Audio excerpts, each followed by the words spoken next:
Welcome to the Eastern Bloc. The story I'm going to talk about today is the couple by the name of Yulia and Andrei. They studied together in university in Krasnoyarsk region, sharing joy in every day. Andrei chased Yulia Azizova for nearly a year.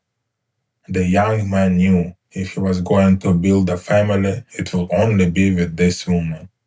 Yulia didn't hide the fact that she enjoyed Andrei's attention, and she wasn't shy about showing a touch of pride. Andrei was a model man. He worked hard, saved diligently. His dedication paid off. A beautiful home with an impressive renovation. Yulia didn't work. She preferred domestic life and proudly called herself a full-time housewife. Soon the house was filled with laughter of their children, two girls and a boy. Andrei was overjoyed. While Yulia spent her days with the little ones at shopping malls, Andrei took weekly fishing trips, always returning with buckets of fish. Then came a promotion. Andrei became a foreman at the railway station. They had both waited for this moment. With the new income came new possibilities. Yulia began visiting beauty salons weekly, getting her nails done, eyelash extensions, new hairstyles. Neighbors often saw Andrei carrying shopping bags filled with gifts for the whole family. He especially liked to spoil his wife. He was raised right. His father, a military man, brought him up with strict discipline, shaping him into a confident and decisive man. But then everything began to crumble like a house of cards. Despite spending most of her time caring for the young children, Yulia began to suspect her husband was having an affair. One day, following this obsessive thought, she decided to check his phone. She was looking for messages. As she scrolled through his phone, her hand suddenly started shaking. She found a conversation with a woman, each message laced with what she saw as flirting. And that wasn't all. She found three such conversations with different women. Her vision darkened. Andrei, the man always at work, always bringing money home, spending his weekends fishing, was, it seemed, just another cheating husband. She said nothing, but the discovery consumed her. She fell asleep with it, woke up with it. Eventually, the weight of those thoughts drove her to alcohol. Perhaps Yulia feared that if she confronted him, he'd leave her for one of those women. Her neighbors noticed her behavior changing.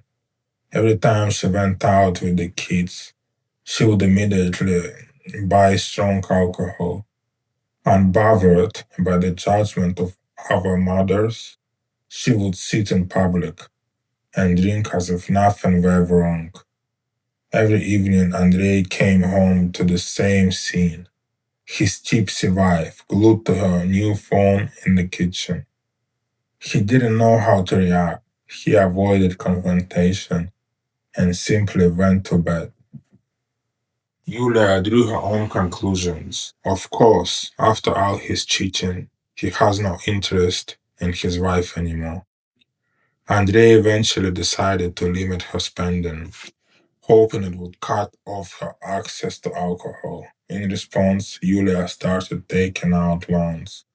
She kept messaging her friends who urged her to talk to her husband, but Yulia was too afraid. For a whole month, she drank heavily every day, losing her grip on reality, until she committed an unthinkable crime.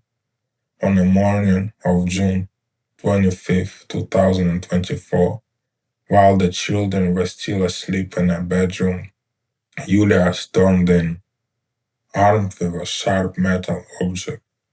What happened next lasted only minutes, but ended in horror. Three lifeless bodies.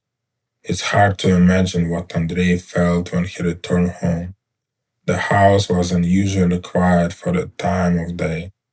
He sensed immediately something was wrong. Yulia, sitting alone as if nothing had happened, was drinking. Seeing him at the door, she said calmly, "Go to the room, look at the result of your cheating." Andrei rushed to the room and froze in shock. Yulia was taken into pre-trial detention. She demanded psychiatric treatment, claiming she couldn't sleep. She told investigators, "When I fall asleep, my children come to me and start talking. And my cheating husband, he's walking free. He should be the one behind bars." But when investigators examined Andrei's phone, they found nothing that could be considered actual flirting. From the criminal case records, Yulia Azizova, "That day I went into the room. I don't remember it clearly. I was furious. My head was spinning. It was revenge. My husband isn't as great as you think. He used to hit me. He's a drunk too." Both were evaluated by mental health professionals. Andrei was found to be living with chronic guilt, haunted by his inability to change what happened. Yulia, on the other hand, showed signs of jealousy, egotism, and controlling nature. She was found sane at the time of the crime. She fully understood her actions. When she was told that her two daughters had survived, but the son had died, she broke down and expressed a regret, saying she was ready to serve 20 years behind bars. Andrei put the cursed house up for sale. He now lives in a rented apartment with his surviving children. He spends a fortune on therapy, yet no psychologist has been able to explain to the kids why their mother took out her pain on them. Thank you for joining us today. I will see you in the next episode. Please comment, like, and subscribe.